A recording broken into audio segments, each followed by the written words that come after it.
ماکارونی معمولی رو که همه بلدن، اما من امروز براتون یه ماکارونی خوشمزه درست کردم. فکر نمی‌کنم تا حالا جایی خورده باشید. 2 3 10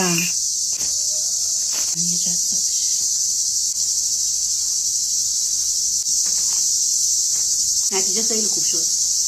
من که میدونم تا حالا تو ماکارونیتون اینجوری درست نکردید. بزن بریم ماکارونی که تا حالا هیچ وقت درستش نکردید رو هم درستش کنیم. پیازا رو سرخ میکنیم. تا پیازا سرخ بشه آب سرد میریزیم تو سویا یکم نرم بشه. سرخ شد حالا ادویه ها رو میریزیم داخلش. ادویه ها هم تو کپشن براتون نوشتم.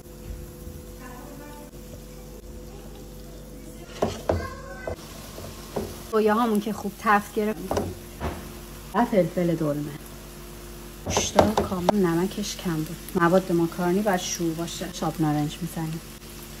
فوت کوزه‌گری ماکارونی اینه که موادت آماده شد توش آب بریزی.